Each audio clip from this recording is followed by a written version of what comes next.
Durant l'été de 63 avant Jésus-Christ, un sénateur romain se tenait tremblant sur le, vêtu uniquement d'une tunique de lin transparente qui le laissait pratiquement nu devant des milliers de Romains qu'il avait autrefois appelés collègues et amis. Marcus Livius Forum Romanum. Sa chaussure de sénateur lui avait été retirée. Sa toge, le vêtement qui le marquait comme un citoyen romain de la plus haute classe, avait été arraché. Ses mains étaient liées derrière son dos et dans sa bouche se trouvait un mors en bois, le genre utilisé pour les chevaux, forçant sa mâchoire à s'ouvrir afin qu'il ne puisse pas parler pour sa propre défense. À côté de lui se tenait un héros qui lisait un parchemin, énumérant les crimes de Marcus. Détournement de fonds publics, corruption de magistrats et trahison de la confiance du Sénat. Après chaque accusation, le héros marquait une pause, et un homme portant un flagrum, un fouet à plusieurs lanières muni de métal, frappait Marcus sur le dos. La foule comptait chaque coup. 1, 2, 3. Au 10e coup, Marcus pleurait ouvertement, son humiliation étant complète avant même que la punition physique n'ait réellement commencé. Au 20e coup, il s'était effondré sur les genoux.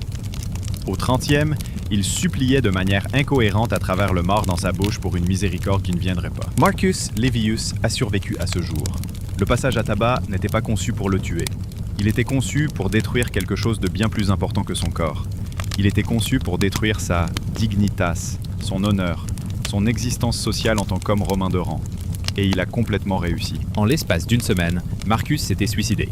Non pas à cause de ses blessures, qui guérissaient, mais parce qu'il ne pouvait supporter de continuer à vivre dans un monde où des milliers de personnes l'avaient vu réduit à quelque chose de moins qu'humain, quelque chose de moins qu'un homme, quelque chose qui pleurait, suppliait et se brisait sous leurs yeux. Ce n'était pas inhabituel, c'était la justice romaine. C'est ce qui arrivait aux personnes qui violaient l'ordre social dans une civilisation qui croyait que l'honneur avait plus de valeur que la vie elle-même.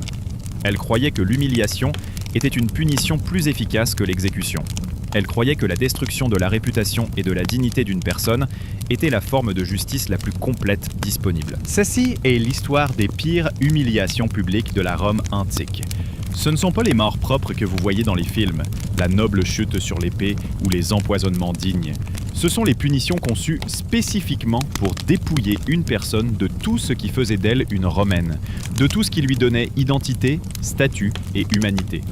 Ce sont les rituels qui allaient si loin que les Romains eux-mêmes se demandaient parfois si la cruauté n'avait pas dépassé le crime. Et ce sont les témoignages conservés dans les sources historiques de personnes qui ont vécu ou assisté à des humiliations considérées comme pires que la mort elle-même. Avant de continuer, j'ai besoin que vous compreniez ce que vous êtes sur le point d'entendre. Les Romains documentaient leurs méthodes d'humiliation publique dans les textes légaux, dans les chroniques historiques et dans les écrits des philosophes qui débattaient de l'éthique de ces punitions. Les sources existent. Les pratiques que je vais décrire sont attestées dans des documents anciens, bien que j'utilise des personnages composites pour rendre compréhensible ce que les archives documentent, mais n'expliquent pas entièrement. Si vous voulez comprendre comment les sociétés fondées sur l'honneur imposent le contrôle social par l'humiliation systématique, et comment la punition peut être conçue pour détruire l'identité plutôt que le simple corps, alors abonnez-vous à cette chaîne dès maintenant. Cliquez sur ce bouton d'abonnement et dites-moi dans les commentaires d'où vous venez, et si votre culture a des concepts d'honneur et de honte que vous avez hérités des traditions anciennes. Maintenant, revenons à la Rome républicaine et comprenons pourquoi l'humiliation était considérée comme l'arme ultime. L'honneur et le statut à Rome. La société romaine, à la fin de la République et au début de l'Empire, était organisée autour d'un système complexe de statut social, d'honneur et de réputation publique. L'identité d'un Romain n'était pas principalement individuelle au sens moderne. Elle était relationnelle, définie par la façon dont les autres vous percevaient et vous traitaient. Votre dignitas, votre honneur et votre position dépendait du maintien du respect de vos pairs et du respect de vos subordonnés. Perdre ce respect, cette déférence, signifiait que vous cessiez effectivement d'exister en tant qu'être social, même si vous surviviez physiquement. Le concept de dignitas n'était pas abstrait. Il avait des manifestations concrètes dans la vie quotidienne. Les Romains d'élite avec une dignitas élevée obtenaient des sièges préférentiels lors des événements publics. Ils étaient accueillis avec respect dans les rues. Leurs opinions avaient du poids dans les débats du Sénat. Ils pouvaient s'attendre à un traitement favorable dans les litiges juridiques. Ils avaient accès à des réseaux de patronage qui offraient des opportunités économiques et politiques. Tout cela dépendait du maintien de leur honneur, du fait d'être perçus comme dignes de respect. Pour les Romains d'élite, notamment les sénateurs et les chevaliers, équites, l'honneur était lié à de multiples facteurs. L'ascendance et le nom de famille étaient d'une importance capitale. Les Romains tenaient des généalogies détaillées et pouvaient réciter les exploits de leurs ancêtres remontant à des générations. Un homme issu d'une vieille famille patricienne commençait avec une dignitas héritée qu'un homme nouveau, dont la famille n'avait jamais occupé de haute fonction, devait travailler beaucoup plus dur pour acquérir. Votre richesse et vos biens étaient également cruciaux. Les Romains attendaient des hommes d'élite qu'ils affichent leur richesse de manière appropriée. Non par une consommation ostentatoire considérée comme vulgaire, mais par la bienfaisance publique. Le parrainage de jeux et de festivals, la construction d'ouvrages publics et le maintien d'une demeure impressionnante.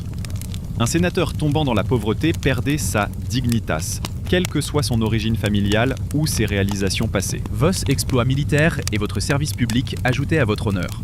Les Romains valorisaient le courage et le succès martial. L'homme qui commandait les armées avec succès, qui remportait des batailles et des triomphes, gagnait une dignitas énorme. Les fonctions publiques conféraient également de l'honneur. Être élu consul, la plus haute magistrature, marquait l'apogée d'une carrière politique et conférait un statut permanent. Votre conduite dans les relations personnelles comptait également. Les Romains attendaient des hommes d'élite qu'ils soient fidèles à leurs paroles, qu'ils maintiennent correctement leurs relations de clientèle et qu'ils fassent preuve de la déférence appropriée envers leurs supérieurs, tout en maintenant leur dignité avec leurs égaux et en affichant une autorité appropriée sur leurs subordonnés. L'homme qui rompait sa parole, qui abandonnait ses clients ou qui agissait avec servilité envers ses égaux perdait sa dignitas, même si sa richesse et son ascendance restaient intactes. Votre capacité à imposer le respect par la gravitas était peut-être la plus importante de toutes. Cette qualité de sérieux et de dignité que les Romains d'élite devaient projeter en tout temps. Le sénateur qui perdait sa gravitas, qui était ridiculisé ou humilié publiquement, qui montrait de la faiblesse ou une perte de maîtrise de soi, ne pouvait plus fonctionner dans la société romaine. D'autres sénateurs ne le prendraient pas au sérieux, le peuple ne le respecterait pas, sa carrière politique était terminée. La réputation de sa famille était ternie. Dans de nombreux cas, la personne déshonorée choisissait le suicide, lui préférant l'état de honte permanente. Pour les Romains ordinaires et les esclaves, l'honneur fonctionnait différemment, mais n'était pas moins important. Les citoyens romains libres, même pauvres, avaient des droits que les esclaves n'avaient pas. Ils ne pouvaient être torturés ou soumis à certaines punitions dégradantes sans procès. Ils pouvaient faire appel au tribun pour se protéger, ils pouvaient voter et participer aux assemblées publiques. Ces droits les marquaient comme faisant partie du corps des citoyens romains. Les punitions qui les dépouillaient de ces marques de citoyenneté, qui traitaient les citoyens comme des esclaves ou des étrangers, étaient extrêmement humiliantes et destructrices socialement. Pour les citoyens libres, l'honneur était également lié au statut professionnel et à la réputation au sein de leur communauté. L'artisan tirait fierté de son travail et de sa réputation parmi ses collègues. Le soldat valorisait son courage et sa loyauté. Même les Romains pauvres avaient des concepts d'honneur et de dignité personnelle qui pouvaient être attaqués par l'humiliation publique. La moquerie dans les rues, l'obligation de mendier publiquement, la soumission à des punitions normalement réservées aux esclaves. Pour les esclaves, l'honneur était encore plus précaire. Les esclaves n'avaient presque aucune protection légale.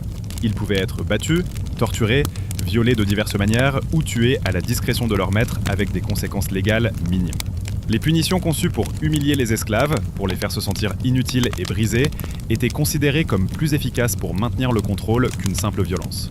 L'esclave humilié avec succès, qui avait intériorisé sa propre inutilité, était moins susceptible de se rebeller que l'esclave simplement battu mais dont l'esprit restait intact. L'État romain comprenait tout cela.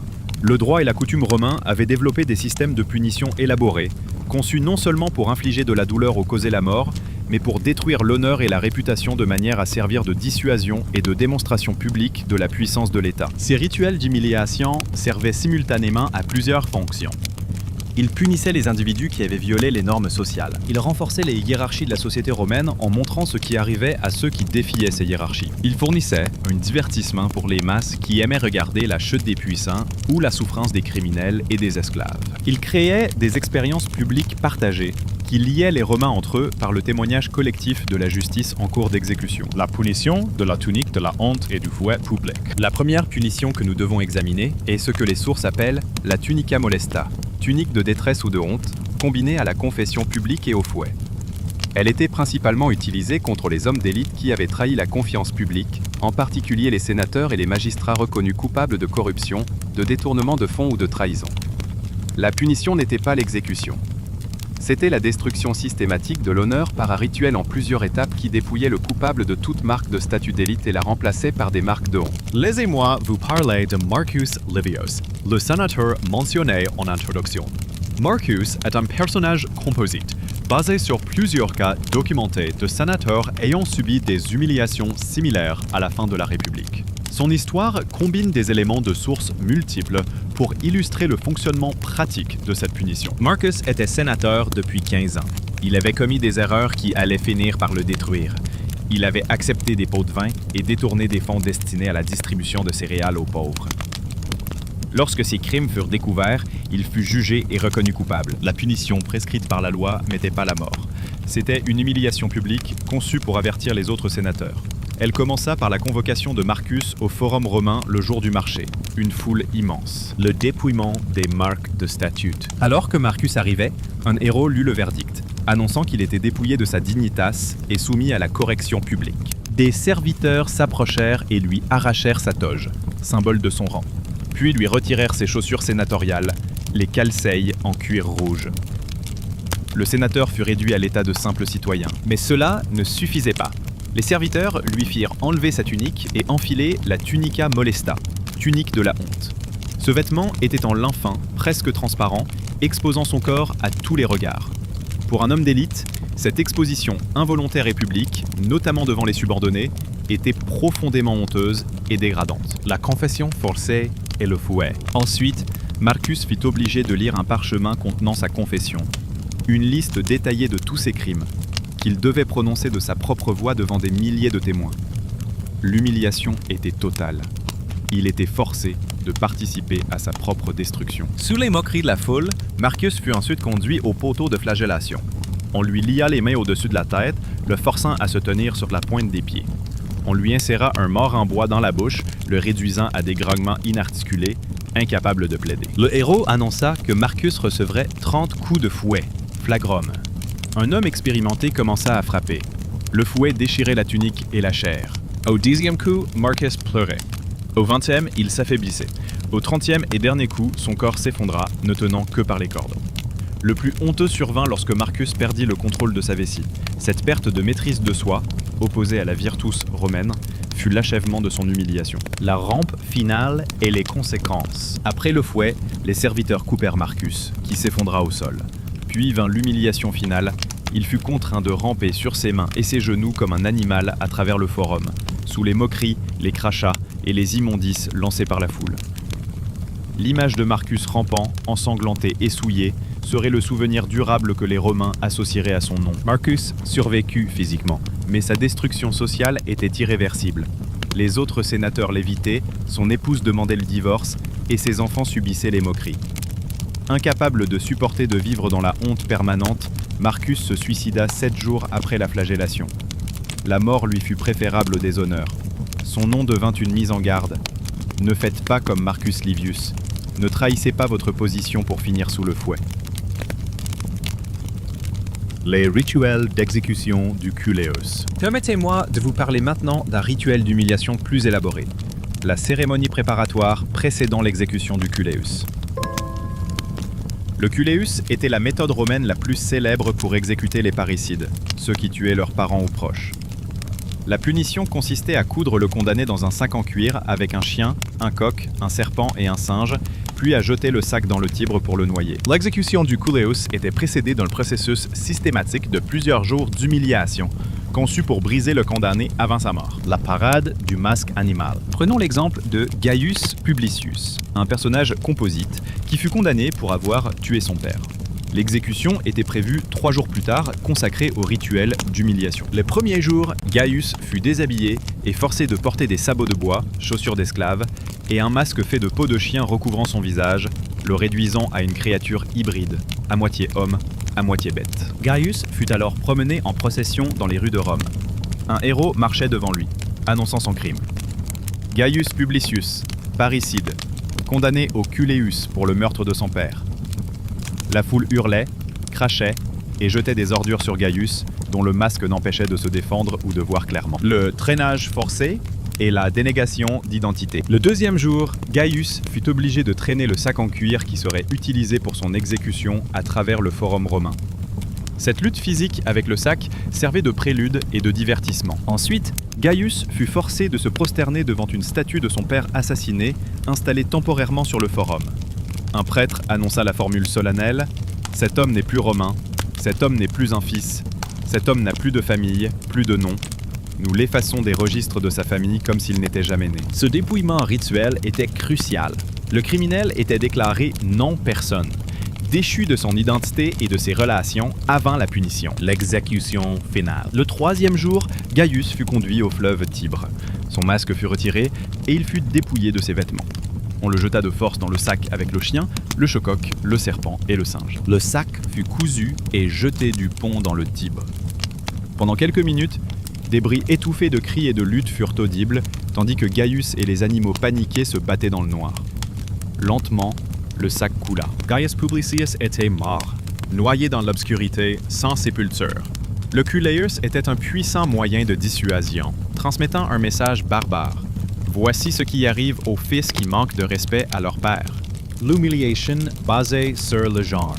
Sextus Aurelius. Une autre catégorie de punition ciblait la virtus, la virilité. Pour l'homme romain, la virilité reposait sur la non-violabilité physique, inviolability.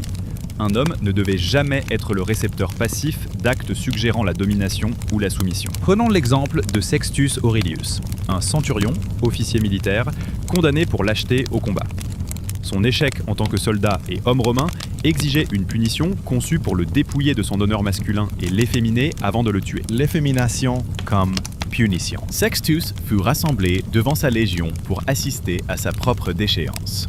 On lui retira toutes ses décorations militaires, puis son armure. Ensuite, il fut contraint d'enfiler une stola, robe de femme. Son visage fut maquillé avec du rouge et du fard à joues pour le rendre plus féminin, et ses cheveux attachés avec des rubans. Cette inversion du genre était profondément humiliante, le transformant symboliquement de soldat en femme, de viril en honteux. Puis, selon des sources qui utilisent un langage prudent, Sextus fut soumis à un viol corporel ritualisé. L'objectif, qu'il soit symbolique ou réel, était l'humiliation totale de la victime. Cet acte prouvait que Sextus n'était pas un homme romain digne. Il pouvait être dominé et traité comme une femme ou un esclave, confirmant que sa lâcheté reflétait une faiblesse fondamentale. Après cette humiliation publique, devant sa légion, Sextus fut exécuté. La destruction de son honneur masculin était la véritable punition. Ces châtiments, ciblant la virilité, renforçaient la culture militaire romaine qui valorisait une masculinité agressive et dominante. Leçons apprises, l'honneur contre la vie. Ces méthodes d'humiliation publique révèlent des vérités fondamentales sur la société romaine. Les punitions étaient efficaces, car elles étaient publiques, systématiques et conçues pour détruire l'honneur plutôt que de simplement infliger la douleur ou causer la mort. L'homme battu pouvait récupérer physiquement, mais celui dont l'honneur était détruit devant des milliers de témoins ne pouvait jamais retrouver son existence sociale. Les Romains ne considéraient pas les criminels et les esclaves comme des êtres méritant la dignité humaine. Ils les considéraient comme des ressources à exploiter pour le bénéfice et le divertissement du corps citoyen. Rome croyait que l'humiliation était essentielle pour maintenir la civilisation, pour dissuader et pour maintenir chacun à sa place appropriée dans la hiérarchie sociale. Les mécanismes psychologiques de l'humiliation, cette vulnérabilité humaine à la honte et au rejet social que les Romains exploitaient si habilement, n'ont pas changé au cours des 2000 dernières années. Les sociétés contemporaines utilisent encore la honte comme outil de contrôle social, bien que de manière moins physiquement brutale. Néanmoins, la question demeure. La destruction psychologique peut-elle jamais être justifiée comme faisant partie de la justice ? Les Romains y croyaient, estimant que la destruction de l'honneur était la réponse appropriée aux crimes menaçant l'ordre social.